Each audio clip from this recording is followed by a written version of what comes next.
The Memphis Grizzlies lose in Berlin to the Orlando Magic. Desmond Bane doesn't necessarily go off the way I thought he would, but other Magic players do.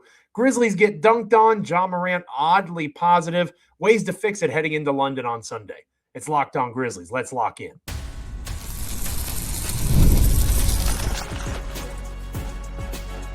You are Locked On Grizzlies, your daily Memphis Grizzlies podcast. Part of the Locked On Podcast Network. Your team every day.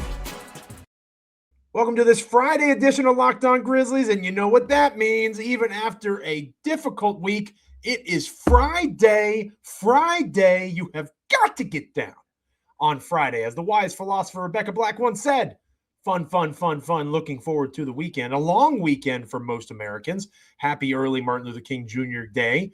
We'll obviously be with you for an episode on that particular holiday, a very important holiday in Memphis. It's going to be weird to not be talking about a Grizzlies basketball game, but we'll save that conversation for the Monday edition of the show. Today's episode is brought to you by FanDuel. Before tip-off, check out the FanDuel app and see what's dropping during NBA Happy Hour every Friday. That's today from 6 to 7:30 p.m. Eastern.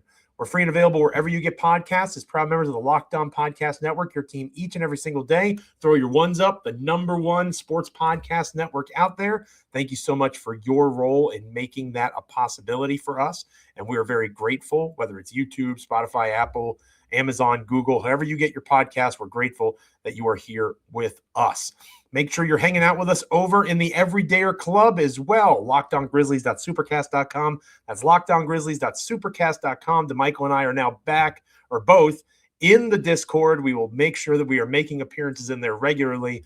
Join us there, and we'll talk more about the Everydayer Club throughout the show. Yeah. Speaking of Damichael Cole, unfortunately not in Europe, and that's a sore subject that we're not going to keep walking down the road. It's just good that folks see that Damichael Cole, Memphis Grizzlies beat writer for the Commercial Appeal, should be in Europe. And again, I want to stress, I always put this out there, that is the stressed written opinion or spoken opinion of Joe Mullinax, not that of Damichael Cole, Memphis Grizzlies beat writer for the Commercial Appeal. I am selfishly glad that you were with me, partner, because it would be a lot harder to do this podcast across the sea.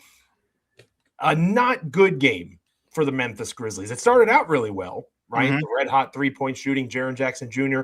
looking like the all-NBA caliber player of old. Dominant. And then things tailed off toward the end for a variety of reasons that I'm sure we'll talk about throughout the show. It was really cool. It was a really cool atmosphere. I think the German fans, the Uber Arena, they did a tremendous job making it look.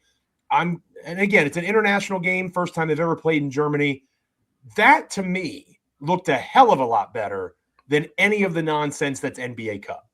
The NBA does so much better with this stuff. I wish they would expand the international series because it's clear that there's a hunger for it and they do it well. It was a really well put on event.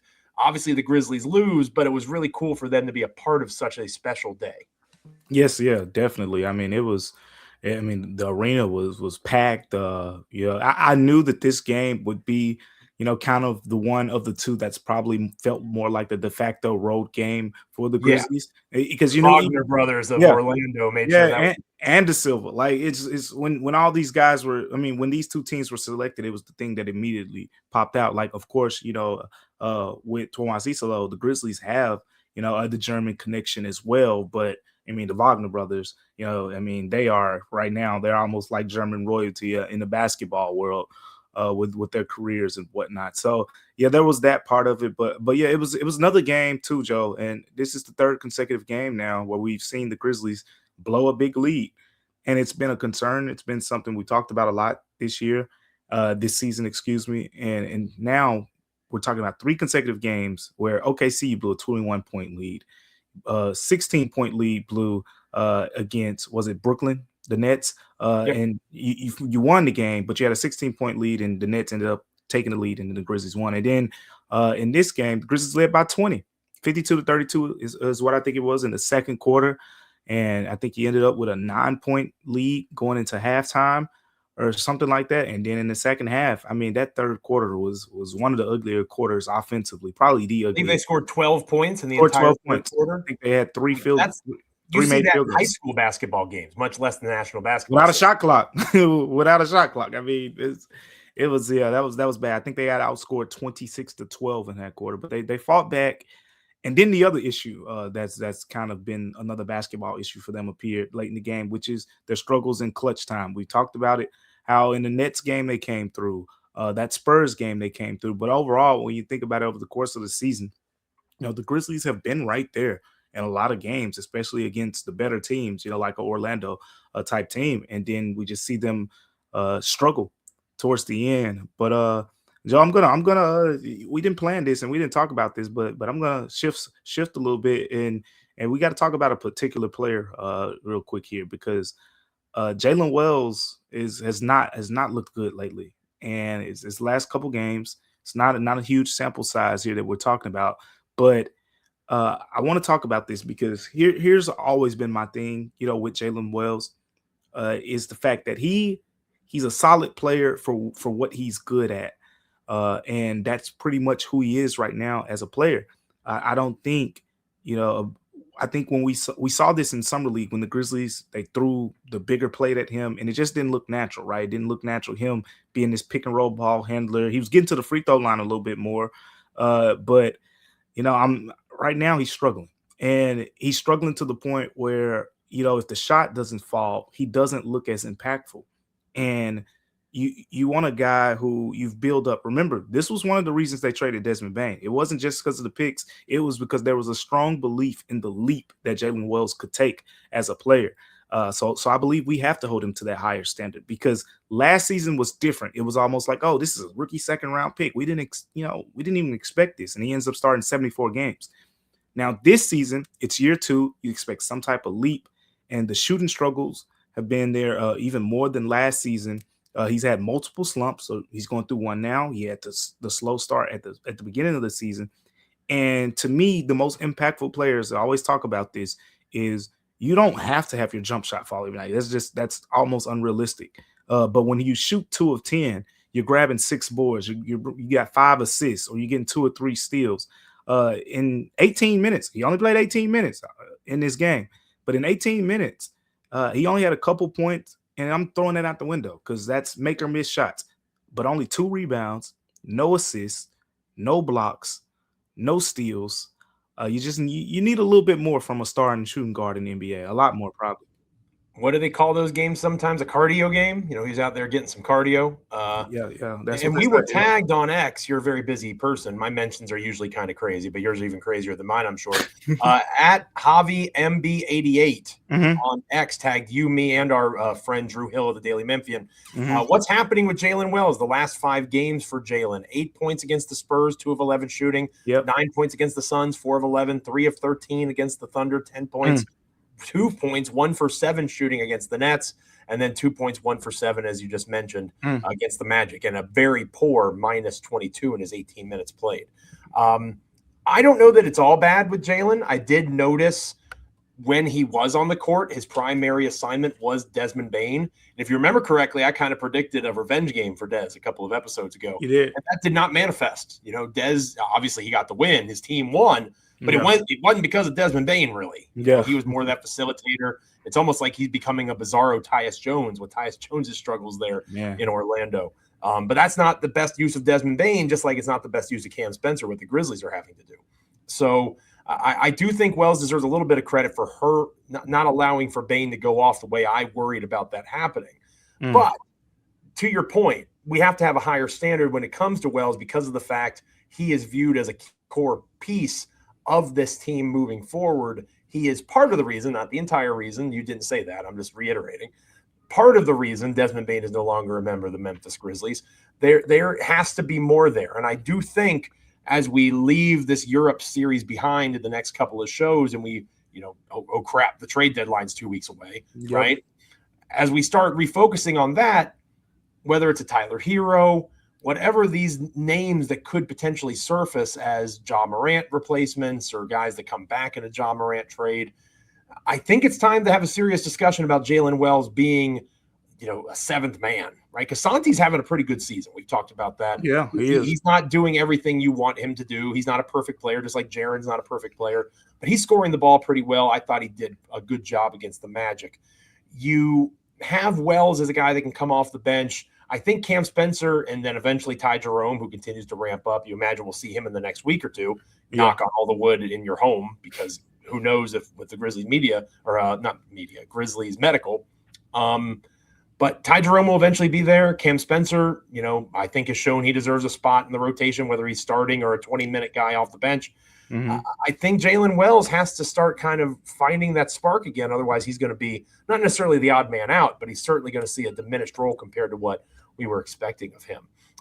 Let us know in the comments. Hit us up on X at Damichael C, at Joe Mullinax. How are you feeling coming out of the first game for Grizzlies-Magic, this one in Berlin? We'll talk about the finale of this Europe series, the Grizzlies against the Magic in London, this coming Sunday later on in the show. But first, we are going to discuss somebody who it's going to sound like we're nitpicking, or at least I'm nitpicking. I'm interested to hear how you describe it, Damichael. Mm-hmm.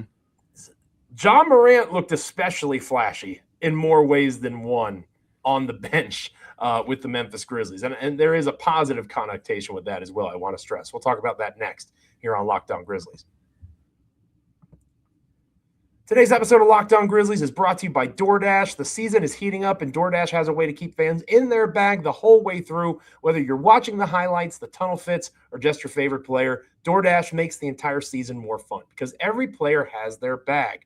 With DoorDash, fans have one too. DoorDash keeps your snacks stocked, your gear fresh, and your watch party vibes absolutely on point. There's nights where your team is stressing you out, right? Maybe one of those nights is coming up in the near future for the Memphis Grizzlies. Let DoorDash become your post-game therapy. Sometimes you just need dessert. You need it right now. And if the group chat says pull up, DoorDash makes sure you showed up prepared. Snacks, cups, even a phone charger for the friend who's always at 2%. From tip-off to overtime, stay in your bag and order on DoorDash. Get snacks, drinks, gear, whatever gets you through the season delivered right to your door. DoorDash in your bag all season long.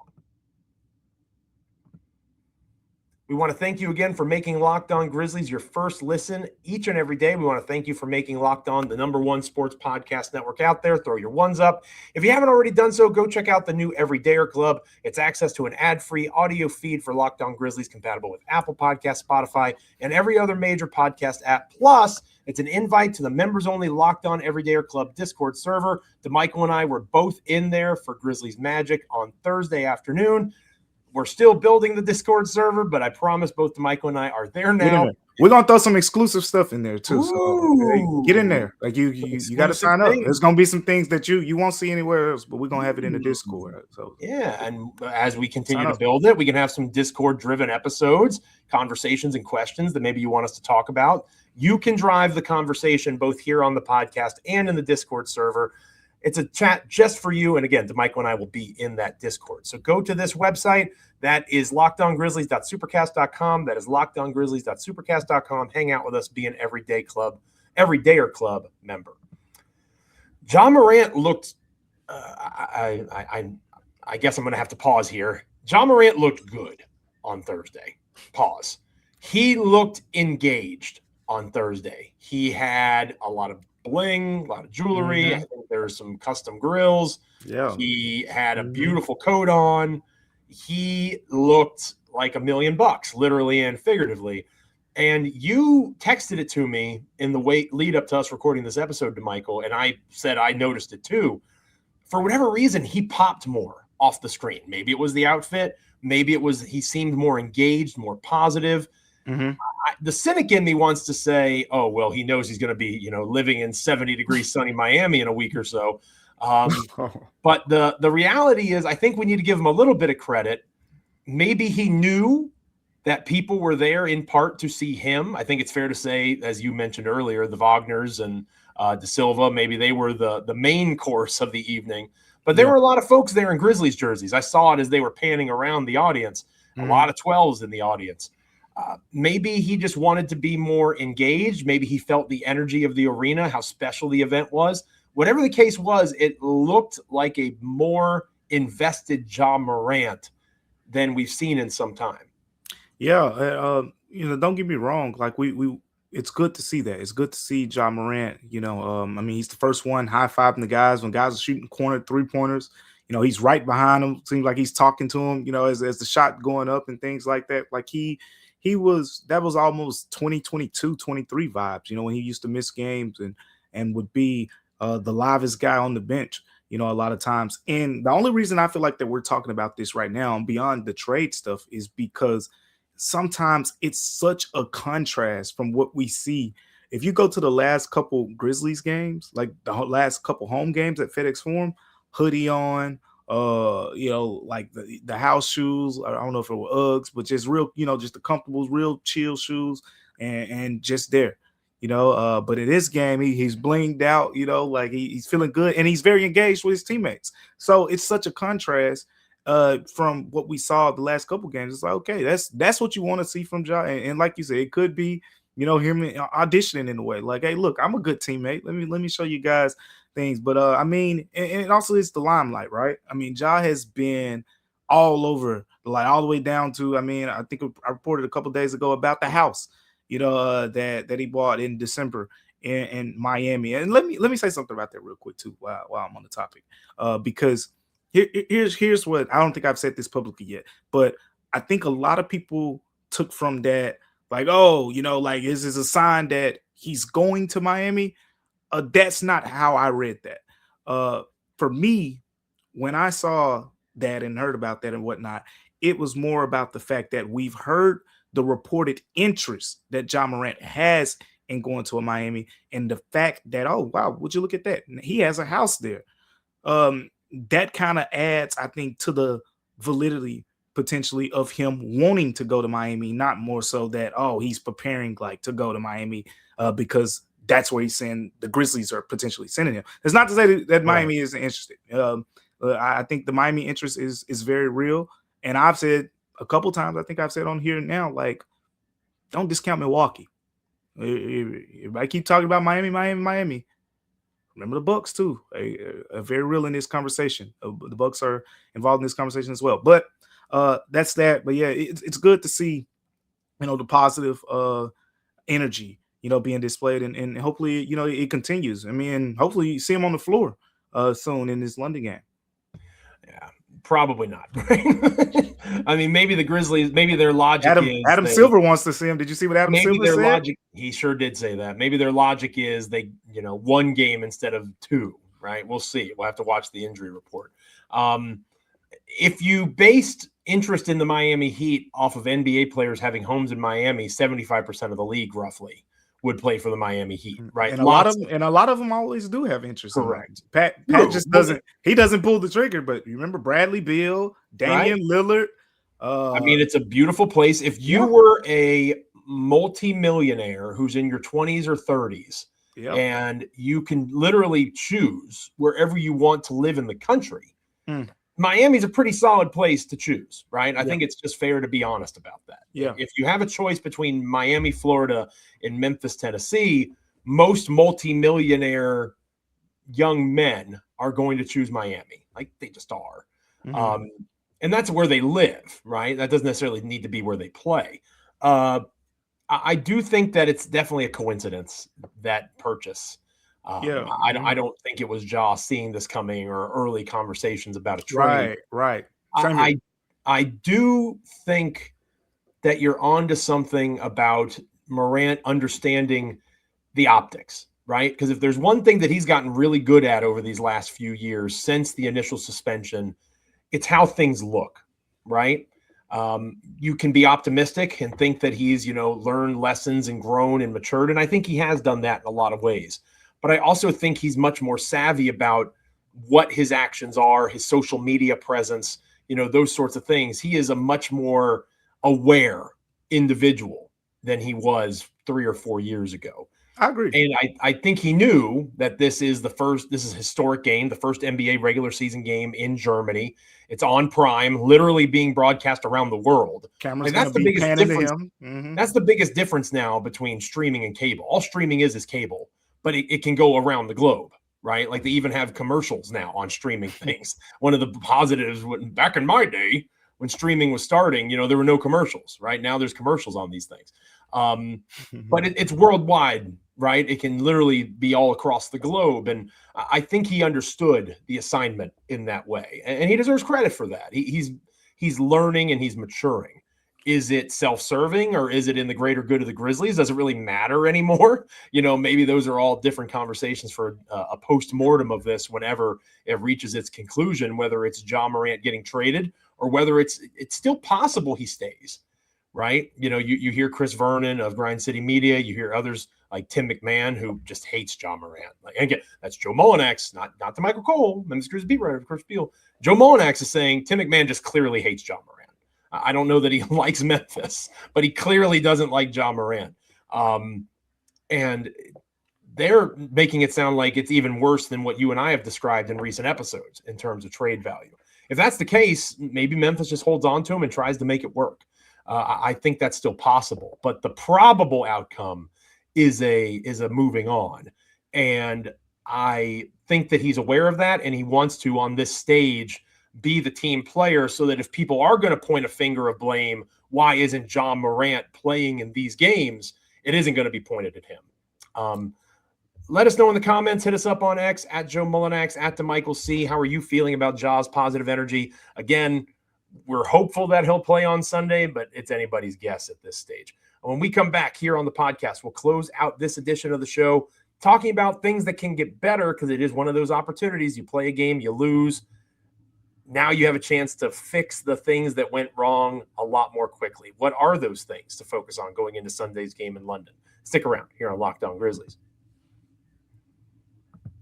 Today's episode of Locked On Grizzlies is brought to you by FanDuel. Fridays always feel different during basketball season. Fridays always feel different during Locked On Grizzlies, right? You got to get down on a Friday like Rebecca Black taught us. But FanDuel is making Fridays even better, because every Friday night before games tip off, FanDuel gives fans a new way to kick off the weekend with NBA Happy Hour. NBA Happy Hour is your official pregame, a limited time window where special offers drop right inside the FanDuel app before the action starts. This is Fridays from 6 to 7:30 Eastern. They become appointment viewing with NBA Happy Hour. You can open the FanDuel app during Happy Hour, always seeing something new, boosts, bonuses, surprises, and the timing's perfect. It's right before the games get going, right before the weekend officially starts. So before tip-off, check the FanDuel app and see what's dropping during NBA Happy Hour every Friday from 6 to 7:30 p.m. Eastern. A little basketball, a little action, and a whole lot of Friday energy. That's NBA Happy Hour only on FanDuel, the official sportsbook partner of the National Basketball Association. Closing out this Friday edition of Locked On Grizzlies, it is I, Joe Mullinax, joined by my co-host, Memphis Grizzlies beat writer for the Commercial Appeal, Damichael Cole. And Damichael, a rare opportunity, right? The back-to-back that is against the same team, and it's even rarer because it's international, right? This game will be in London. Correct me if I'm wrong. I do believe the NBA has played a couple of games there in London, jolly old London, England. So this is not as historic, but it's still a big deal to the league. Still streamed on Prime. This is a game that I believe tips off at noon Eastern. So that's an 11 a.m. tip in Central Time Zone there in Memphis. So a little bit of brunch action, maybe. Maybe you go get some brunch. Is the Majestic still open in Memphis? Majestic Grill? Yeah, right there downtown. Quick shout out. We need to be sponsored by the Majestic. That was my brunch spot. That's why I bring it up. Okay. That was my spot back when I lived in Memphis. So anyway, maybe you go get some brunch and you watch some Grizzlies basketball on Sunday morning. How do the Grizzlies course correct, right? How do they make the right choices from the Magic game where they made the wrong ones? You talked a little bit earlier in the show, the clutch time, right? And it wasn't just players like Cedric Howard. You know, folks were pointing out the late returns on rotations. The rotations continue to be maddening. But it wasn't just said making poor turnovers with the ball in his hand. It was Jaren Jackson Jr. doing the same thing. And they need to depend on Jaren to be that veteran at this point, to be the guy that's the steady hand in those clutch moments. To me, that's the glaring thing, because it's likely going to be a close game. I don't see the Magic blowing out the Grizzlies. And I think if Memphis is able to play consistently, they should never get down more than a couple of possessions. So you're going to be in that situation likely again. When you have that opportunity, what can Memphis do differently to make sure that they come out on the winning end as opposed to losing? Well, there were those surprising but pointed comments, I guess you could say, from Isolo a couple games ago, where he basically said, we don't have a 3-level scorer on the roster that we could just throw the ball to and, isolation like some teams do in those situations. And then he went on to talk about how, they try to get Jaren the ball in the post and do some other things. And that's how they try to generate offense. But in this game, in the first game, we were talking about correcting some things here. Jaren's last basket came with, I believe it was around 3:30 left in the fourth quarter.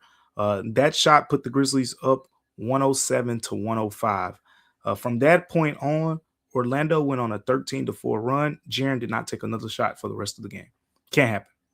Unacceptable. 30, if he's scoring 30 points, and even, in the second half, I think he was, like 3 of 9 or something like that. Like, he wasn't as efficient. But still, game on the line, he's your best option, especially considering everything else, that was going on with the drop that you had in the third quarter.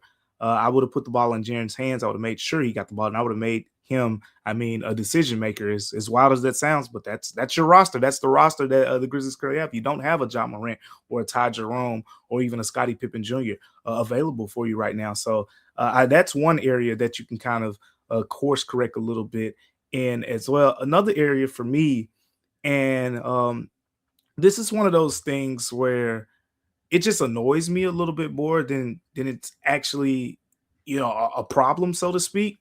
And maybe it is a problem, Joe. I want your input too, but like guard the Magic from the 3-point line like they're a real team. Like I understand the idea, like, oh, this guy's a below average 3-point shooter, this guy's a below average 3-point shooter. Let's sag off of these guys. But the Magic threw up 43 pointers against the Grizzlies, shot 15 of 40. They made 15 threes. The Magic don't make 15 3-pointers against a bunch of teams. Primarily, in my opinion, because of the fact that the Grizzlies disrespected them too much from beyond the 3-point line. And I'll always say this, and we've seen it work against the Grizzlies several times in the Taylor Jenkins era. Like, there's one thing to not guard a non-3-point shooter aggressively like you would a Curry, with the strong closeouts and things like that. But leaving someone wide open and just daring them to shoot. I mean, why do you think Apollo made 4 3-pointers in this game? Because they just said, we're not guarding him from the 3-point line. And even though he's not a good 3-point shooter, well, guess what? These dudes practice wide open 3-point shots all the time. If I shoot enough of them, you give me 6 months and I just ramp up, I can go out there, you give me 6 3-point shots wide open, not even having to worry about a 6'6" guy, 6'7", 6'8" guy closing out. I might can knock down a couple of them. There you go. Look, I'm just confidence in your game, Damichael Cole. I'm trying to be humble. I really wanted to say I wouldn't miss, but I'm trying to be humble.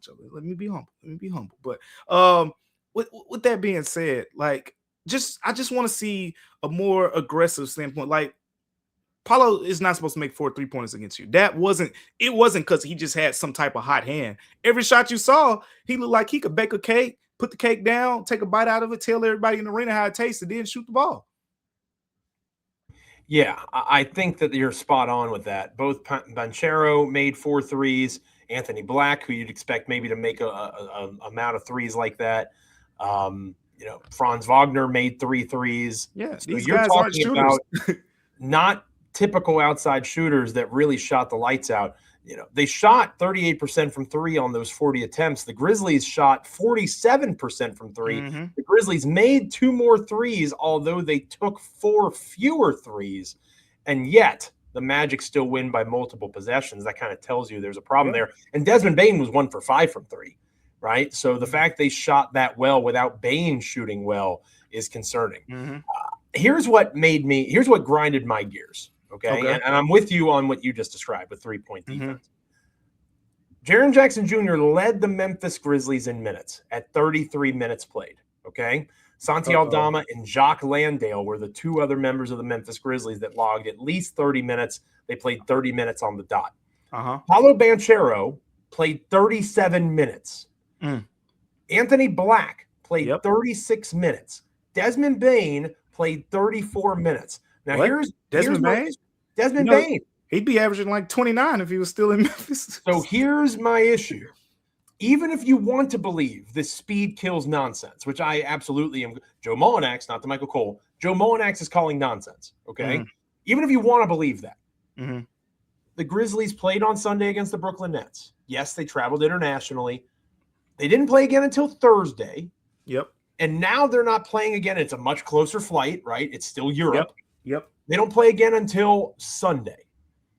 Are you trying to tell me that Jaren Jackson Jr., Cedric Coward, who, again, in fairness, had 4 fouls, but I don't think watching the game, I don't think foul trouble was a reason. Cedric Coward had 27 minutes. Cam Spencer, who's one of your best players this year, at 27 minutes. Why? Why are your best players not playing more? I don't need to see Kentavious Caldwell-Pope for 14 minutes right now. You want to talk about getting cardio? This guy had 2 rebounds, 2 assists, 3 turnovers in 14 minutes of play. Didn't make a shot. No point. I don't need to see John Conchar airballing threes with 3 minutes to go in the fourth quarter. I just wish. Were you at work when that happened? No, I got home by then, thankfully, because I would have cursed in my place of work. I could just imagine him escorting you out of there because he airballed a 3-pointer in clutch time. And again, I'm even fine with Conchar playing some minutes instead of KCP, because Conchar did get 3 rebounds. He did do some good things. But I don't need to see him with 3 minutes left in the game. He doesn't need to be on the floor. Why in the world is Cam Spencer kicking out to a wide open John Conchar for 3? No, that shouldn't be the way that it is. So I need to see a rotation and a utilization of minutes that makes more sense, because you're not playing a back-to-back. You played 2 games literally in 5 days. These guys should be able to play more than 30 minutes. And again, Landale, we gave him some love on our most recent episode. He's one of their better players right now. Landale should have more than 30 minutes. Go big. Use your best players and actually have them play basketball more. I don't think you need to be a head coach in the NBA to understand why that's a logical way to do things. No disagreement from me there, but the only thing I'll say is don't hold your breath. I mean, absolutely. Don't hold your breath. Don't hold your breath. I wouldn't be surprised if we see a similar rotation or something like that when we're talking about the game in London. So I'm not expecting a big difference on that end. But look, it's a fair point I think you made. I think all the points that we made in this segment are fair points. And it's going to be another interesting game. You mentioned Desmond Bane didn't really go off or anything like that. You know he's going to come motivated. I mean, look, he didn't go off, but I could tell you that the intent was there. I don't know if you noticed the way he was getting through screens. He completely blocked that. I was just about to say he was completely supposed to mail it in on their play. Like Jaylen Wells had a little breakaway, jumped up for 2. He was not supposed to catch him up, and he cleanly blocked it. Like it was a clean block, which is wild. But we might have seen Des do a couple of those, but that we didn't see that, too often. So he has the motivation. And even when he was getting to the rim, he went right into the chest of Jaren, to finish a couple times. Like the intent is there. You better believe he's gonna come out ultra aggressive again. 2 blocks from Desmond Bane. Nobody ever said go gadget arms when it comes to Desmond Bane playing defense for the Memphis Grizzlies. Thanks so much for being with us on this edition of the show. It is much appreciated. We are so grateful that you guys make Locked On Grizzlies your first listen every day, your first watch. Again, Locked On Grizzlies, myself and Damichael, we appreciate you. Our next episode will be on Monday. We will talk Grizzlies and Magic, wrapping up things in Europe. We do need to talk a little bit about the situation with the Grizzlies transitioning back home and what trades conversations once they get back stateside, what that's going to look like. I think that we need to talk about what Desmond Bane said about the team Memphis maybe missing Taylor Jenkins. I thought that was an interesting comment. Heard that. That seems like a good topic for us to cover on our next edition of the show. So make sure you're with us wherever you get your podcast for that. Okay. Make sure you're following Damichael at Damichael C. Follow me on X at Joe Mullinax. And make sure that you are following Locked On Grizzlies, whether you like, comment, rate, review, subscribe on Apple, Spotify, Amazon, Google, YouTube. Any of those places are great. If you never miss an episode, the Everydayer Club is built for you. Get Locked On Grizzlies ad-free, plus members-only Discord access and more. Head to lockedongrizzlies.supercast.com. That is lockedongrizzlies.supercast.com. Become a member of the Everydayer Club. Join us there. For those of you on video, we will be sending you to the first ever 24/7 national NBA YouTube channel. On audio, make sure that you make your second listen NBA game night on Locked On NBA. Thank you so much once again for hanging out with us on this episode of the show. We appreciate you. Until next time, he's Damichael. I am Joe. Stay locked in. Have a wonderful weekend. Enjoy the early basketball on Sunday, and make sure you're with us on Martin Luther King Jr. Day to talk Grizzlies. See you then. Peace.